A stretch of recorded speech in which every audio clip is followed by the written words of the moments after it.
こんにちは，福哈拉です。欢迎来到福源的频道。今天要和大家分享的是3种日本压制寿司的做法。看完之后，相信每个人都可以成为寿司师傅了。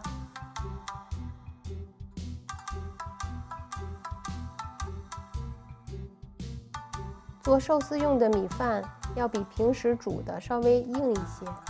说到寿司，自然缺不了的是寿司醋。做寿司醋其实很简单，做2盒饭的比例是醋36毫升，36克的白糖，5克的盐，给它搅拌均匀，寿司醋就做好了。拿一个大碗，把刚蒸好的米饭盛出来。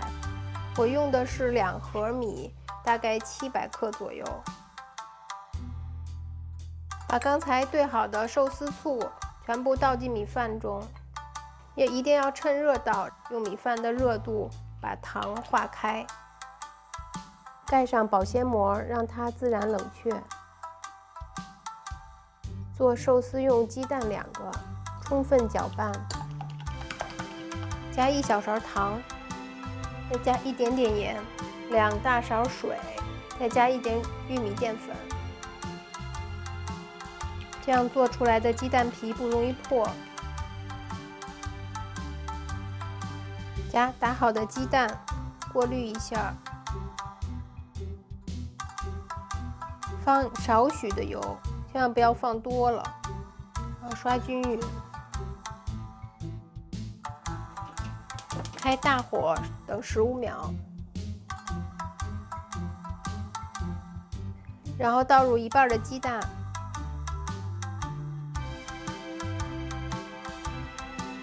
让它定型。定型以后关火，等1分钟。1分钟到了，边缘微微翘起就可以了。开火等待10秒钟。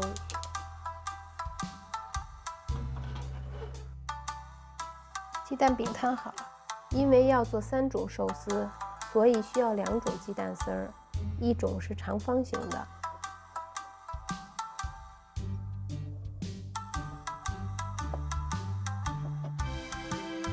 把另一半鸡蛋切成越细越好的丝儿。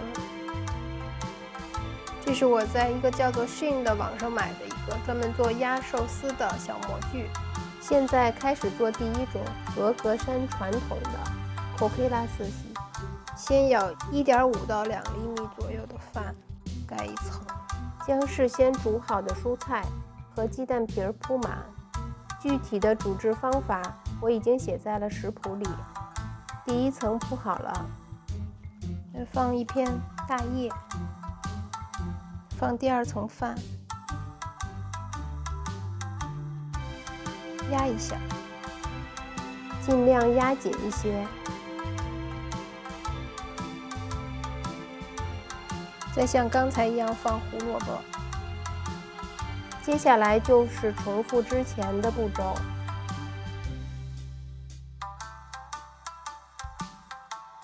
放最后1层米饭，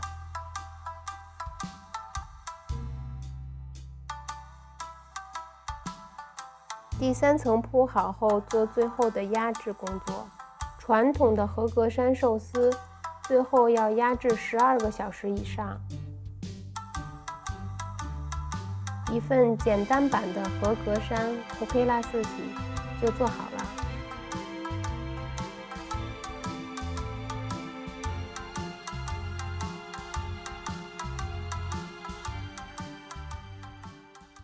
第2种是我自己很喜欢的山椒海鲜寿司，这是用山椒煮过的小鱼，将它铺在第1层米饭上，甜咸味的山椒和小鱼很有营养。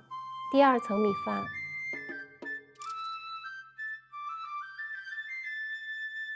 铺上鸡蛋丝儿，用力压紧后就可以取出了。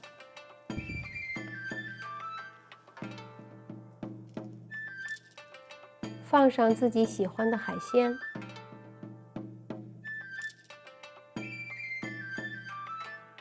一份山椒海鲜压制寿司就做好了。如果家里没有这种模具，就用普通的杯子也可以做寿司。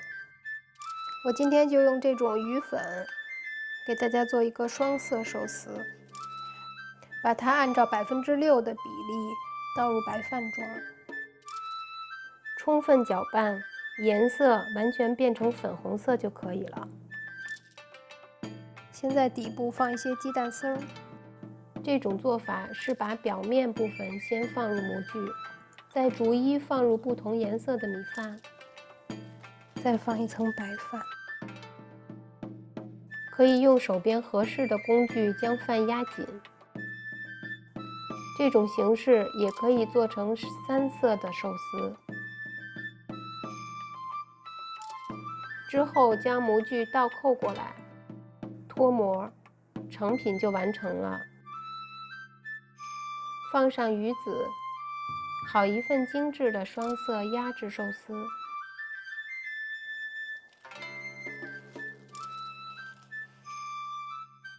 在和歌山当地，配上烤芝士的寿司也很受欢迎。